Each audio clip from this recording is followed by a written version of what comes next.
परिचय। छात्रों, क्या आप जानते हैं कि पूर्णांक क्या है? एक पूर्ण संख्या जो धनात्मक, ऋणात्मक या शून्य हो सकती है। सही। और पूर्ण संख्या क्या होती है? संख्याओं का वही समुच्चय जिसमें शून्य और सभी प्राकृतिक संख्याएं हों। बहुत अच्छे। आज हम वास्तविक संख्याओं के बारे में पढ़ेंगे। वास्तविक संख्याएं परिमेय और अपरिमेय संख्याओं से बनती हैं। वास्तविक संख्या पद्धति के कई उपसमुच्चय पूर्णांक, प्राकृतिक संख्या या पूर्ण संख्या होते हैं। आइए वास्तविक संख्याओं के बारे में विस्तार से अध्ययन करें। उद्देश्य। इस पाठ के अंत में आप निम्न करने में सक्षम हो जाएंगे। यूक्लिड की विभाजन प्रमेयिका को बताना, अंकगणित को आधारभूत प्रमेय को समझाना, अभाज्य गुणनखंडन विधि से प्रश्नों को हल करना। यूक्लिड विभाजन प्रमेयिका। दो धनात्मक पूर्णांक a और b दिए रहने पर ऐसी अद्वितीय पूर्ण संख्याएं q और r विद्यमान हैं कि a बराबर bq जमा r, शून्य छोटा या बराबर है r, छोटा है b से। उदाहरण के लिए a बराबर 15, b बराबर 3 के लिए 15 बराबर 3 गुणा 5 जमा शून्य है, जहां q बराबर 5 और r बराबर शून्य है। प्रमेयिका। प्रमेयिका एक सिद्ध कथन होती है जिसका प्रयोग दूसरे कथनों को सिद्ध करने में होता है। एल्गोरिथम सुविचारित चरणों की श्रृंखला होते हैं जो एक प्रकार के प्रश्नों को हल करने की विधि प्रदान करते हैं।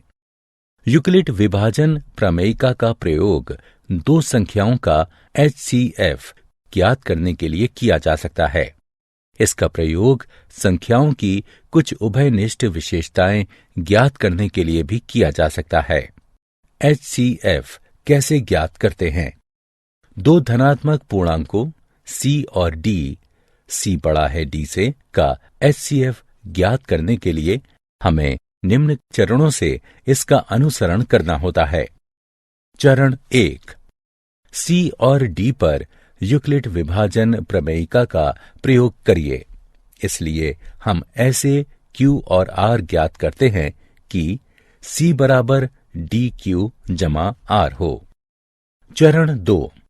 यदि R बराबर शून्य है तथा D, C और D का HCF है। यदि R शून्य के बराबर नहीं है तो D और R पर विभाजन प्रमेयिका का प्रयोग कीजिए। चरण 3। इस प्रक्रिया को तब तक जारी रखिए जब तक कि शेषफल शून्य ना हो जाए। इसी स्थिति में प्राप्त भाजक ही वांछित HCF है। HCF परिकलन का उदाहरण। आइए यूक्लिड एल्गोरिथम के प्रयोग से 455 और 42 का HCF ज्ञात करें। हल। चूंकि 455 बड़ा है 42 से, इसलिए हम 455 बराबर 42 गुणे 10 जमा 35 प्राप्त करने के लिए 455 और 42 पर यूक्लिड की विभाजन प्रमेयिका का प्रयोग करते हैं। शेषफल शून्य नहीं है, इसलिए हम 42 और 35 पर प्रमेयिका का प्रयोग करते हैं। 42 बराबर 35 गुणे 1 जमा 7। अभी भी शेषफल शून्य नहीं है, अतः हम 35 और 7 पर विभाजन प्रमेयिका का प्रयोग करते हैं। 35 बराबर 7 गुणे 5 जमा शून्य।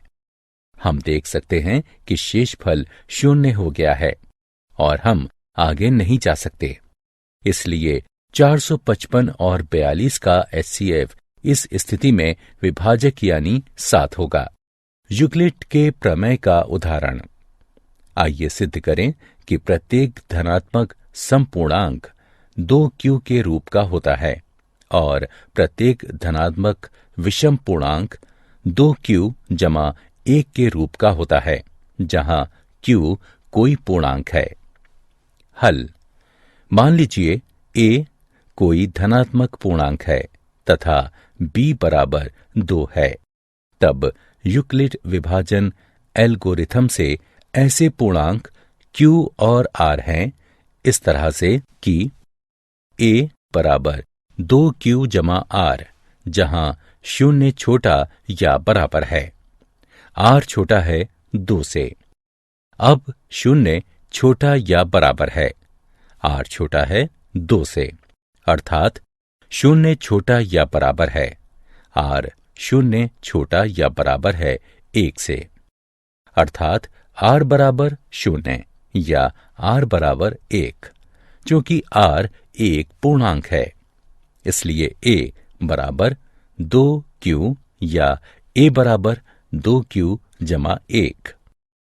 यदि a बराबर 2q है तो a एक धनात्मक पूर्णांक है।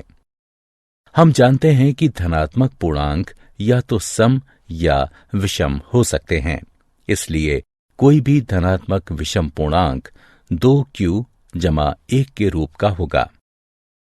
अंकगणित की आधारभूत सिद्धांत। मूल विचार यह है कि 1 से बड़ा कोई भी पूर्णांक या तो अभाज्य संख्या होता है या अभाज्य संख्याओं के गुणन से बनाया जा सकता है। इस प्रकार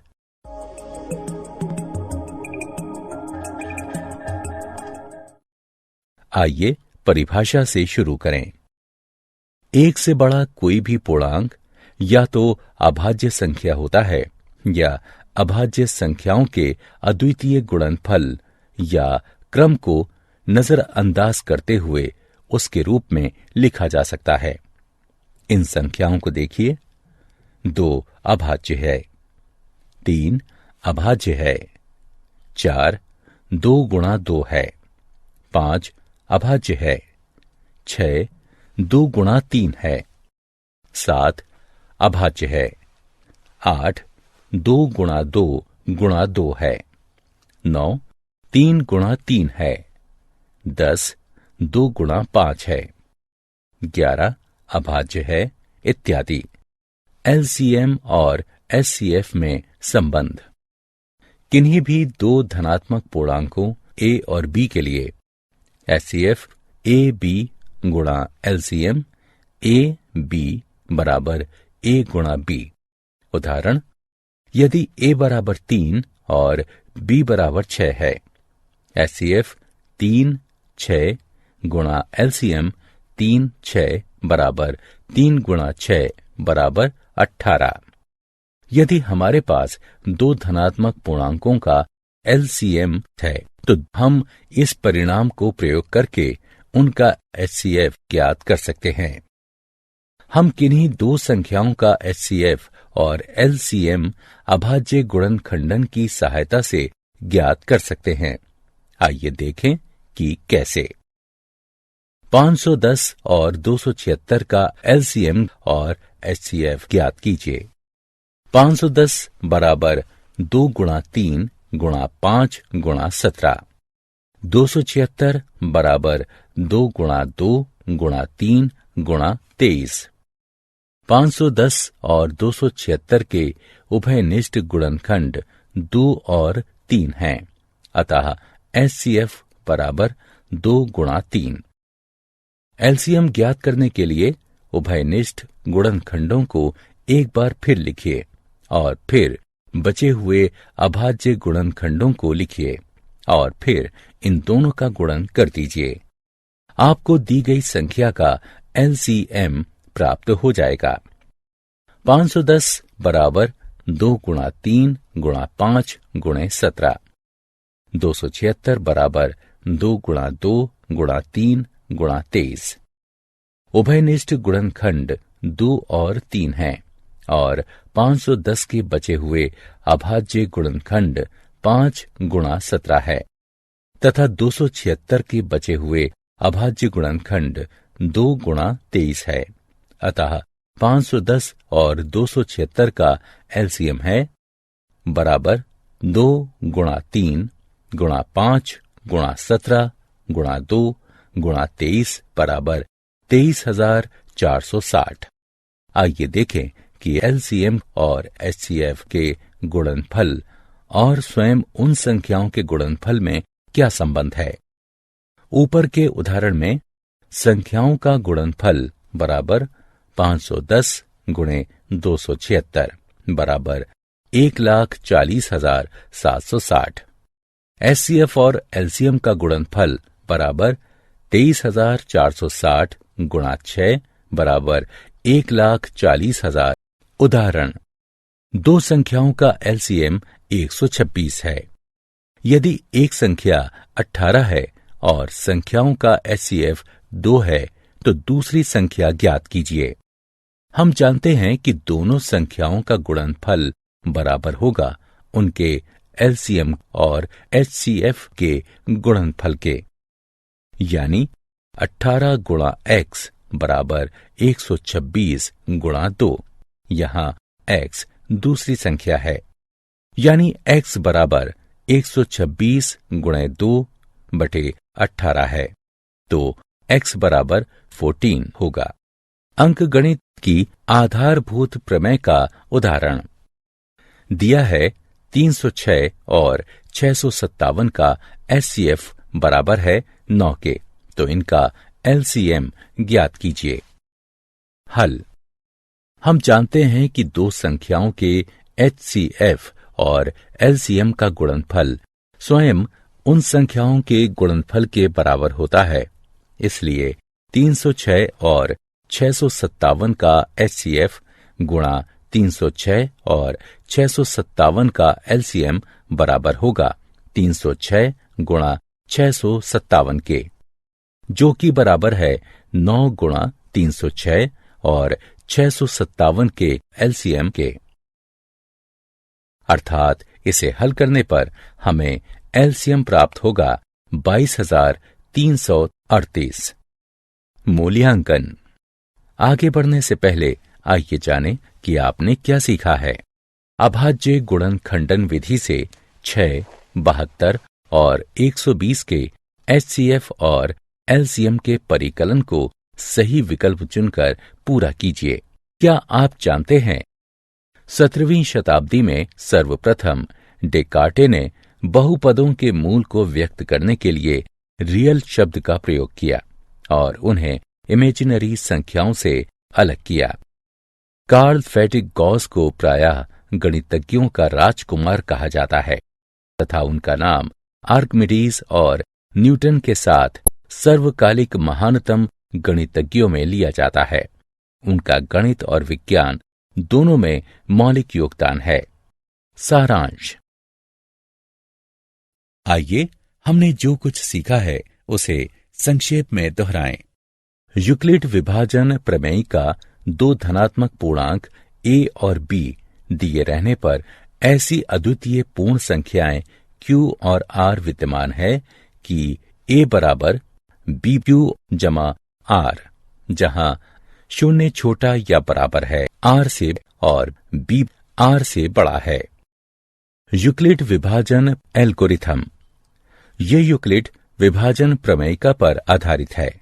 इसके अनुसार किन्हीं दो धनात्मक पूर्णांकों a और b, जहां b बड़ा है a से, इसका एचसीएफ निम्न प्रकार ज्ञात किया जा सकता है। चरण 1, विभाजन प्रमेयिका का प्रयोग करके q और r ज्ञात कीजिए, जहां a बराबर bq जमा r, 0 छोटा या बराबर है, r छोटा है b से। चरण 2, यदि r बराबर 0 है तो एचसीएफ b है। यदि r बराबर नहीं है 0 के तो b और r पर यूक्लिड प्रमेयिका का प्रयोग कीजिए। चरण 3, इस प्रक्रिया को तब तक दोहराते रहिए जब तक कि शेषफल 0 ना हो जाए। इस स्थिति में भाजक ही एचसीएफ ab होगा। साथ ही एचसीएफ ab बराबर एचसीएफ br। अंक